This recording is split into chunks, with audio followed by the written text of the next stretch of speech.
être freelance for good, c'est mettre de l'impact dans ses missions. C'est-à-dire mettre ses compétences au profit de structures en transition ou de structures de l'économie sociale et solidaire et à impact positif. Mais être freelance for good, c'est aussi se poser la question de son propre métier et de se poser la question de son engagement personnel. La plupart des freelance for good qui font partie de notre communauté, qu'on accompagne, avec qui on discute, sont aussi très engagés bénévolement dans leur vie personnelle. Et c'était le sujet de cet édito. On va vous parler de comment s'engager en tant que freelance dans sa vie perso.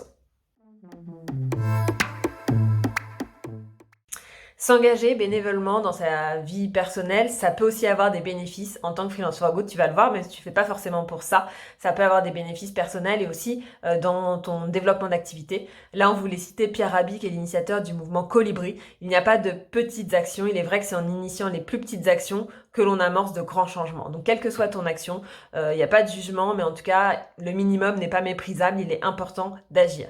Ce que ça peut t'apporter, la première chose, c'est de soigner ton syndrome de l'imposteur. On sait que tu peux te sentir illégitime éventuellement à travailler dans le secteur de l'impact parce que tu n'as pas été dans ce secteur-là, tu n'as pas forcément bossé dans une association avant, tu ne t'es pas forcément engagé. Et bah, du coup, là, de faire une petite action bénévole, de mentorat ou de bénévolat, ça peut te permettre de te sentir plus légitime.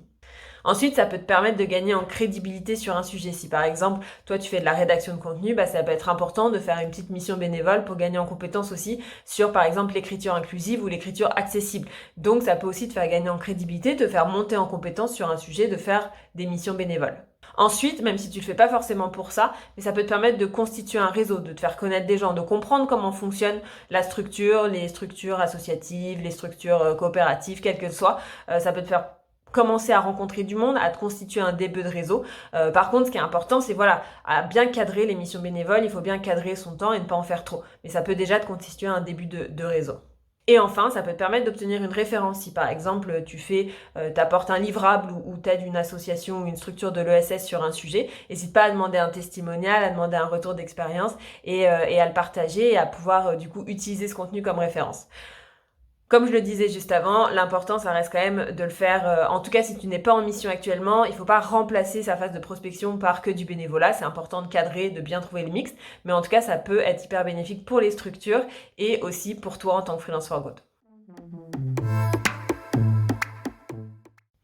Ensuite, quelque chose qui nous semble aussi fondamental, c'est de se former et de sensibiliser aux enjeux sociaux et environnementaux.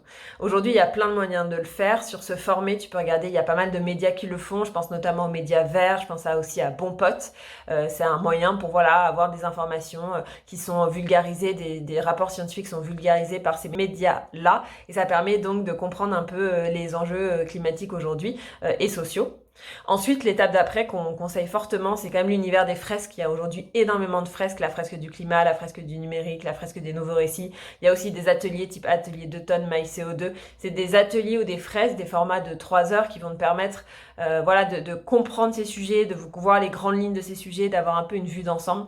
Ça se fait en présentiel ou en digital. On conseille forcément le présentiel pour vivre fortement l'expérience, pour la vivre mieux et pleinement.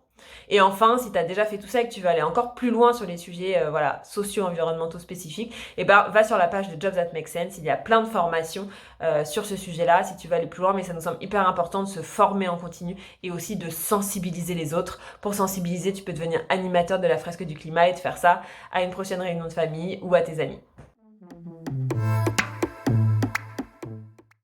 Ensuite, en parallèle de se former, de se sensibiliser, tu peux aussi t'engager bénévolement. Tu vas voir si tu es éco-anxieux ou éco-anxieuse, et en fait, ça fait aussi du bien de s'engager bénévolement. Ça peut être hyper utile. Et donc, on a quelques conseils à te donner pour que l'engagement bénévole se passe bien et que tu sois content. Le premier, c'est peut-être choisir une cause qui te tient à cœur. Donc, va regarder les 17 objectifs de développement durable et regarde s'il y a une cause qui t'anime particulièrement. Et comme ça, essaye de trouver une structure qui agit pour cette cause-là. Comme ça, tu te diras que c'est vraiment utile et tu te sentiras en phase avec les valeurs de la structure. Ensuite, on t'invite aussi à faire simple au début. C'est vrai qu'on peut s'emballer à dire bah oui, je vais t'aider à faire ci, ça. Faire simple au début, c'est mieux pour toi parce que ça va t'éviter de te cramer, mais c'est aussi mieux pour la structure parce que ça arrive souvent que parfois il y a des promesses qui se font et puis les projets vont pas au bout. Donc il vaut mieux, tu seras plus efficace et impactant pour la structure à proposer au début des choses assez simples, petites, mais à le faire de manière régulière. Pareil, ne t'emballe pas sur ta disponibilité, sur ton volume horaire, si tu as demain une mission plus conséquente. Ce qui est sûr, pour les structures, c'est que c'est difficile à gérer des bénévoles qui du jour au lendemain ne sont plus disponibles. Donc essaye de pas trop t'engager, ou en tout cas d'être sûr que tu vas pouvoir sur un certain temps, assurer le nombre d'heures que tu proposes pour toi et aussi pour la structure, et pour pas laisser des projets en plan.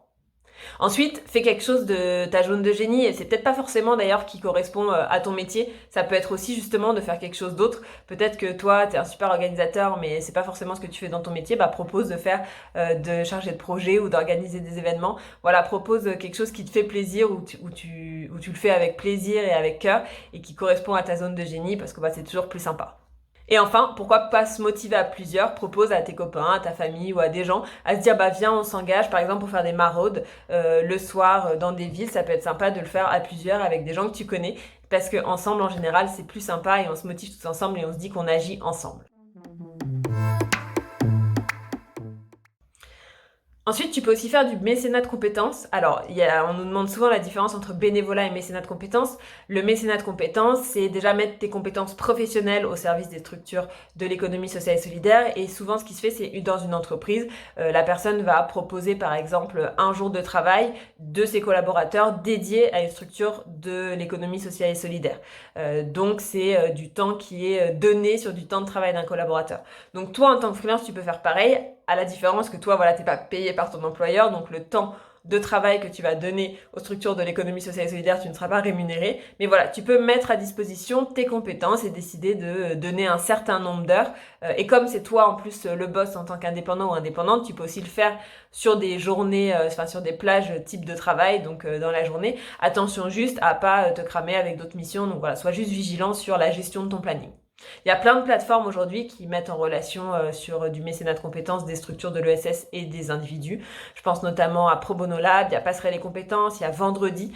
Donc va sur ces plateformes-là et vois un peu s'il n'y a pas des choses que tu peux faire pour mettre tes compétences au profit de structures de l'économie sociale et solidaire. Et enfin, entre la frontière entre des missions rémunérées et du bénévolat ou du mécénat de compétences, pourquoi pas proposer du prix libre à certaines structures, dire voilà, vous me donnez ce que vous souhaitez et vous décidez à la fin de la mission ce que vous souhaitez me donner. En conclusion, il y a plein de manières de s'engager. Ça nous semble important d'essayer de faire des actions, même si c'est des petites actions, même si ça ne suffira pas. C'est plus on est nombreux à faire des actions, plus on est nombreux à s'engager, plus les choses peuvent changer. Et puis ça va aussi te permettre de prendre soin de ton éco-anxiété. Nous, on pense que l'action, c'est le meilleur moyen de prendre soin de son éco-anxiété. Et j'invite aussi à regarder Camille Etienne, qui me parle beaucoup aussi d'activisme et qui montre que ça marche, que des individus qui s'engagent, ça peut fonctionner, ça peut faire changer les choses. Donc voilà, on t'invite à t'engager bénévolement pour des structures, via du mécénat de compétences, via de la sensibilisation, de la formation, mais à t'ouvrir les chakras pour essayer de mettre de l'impact dans ton quotidien.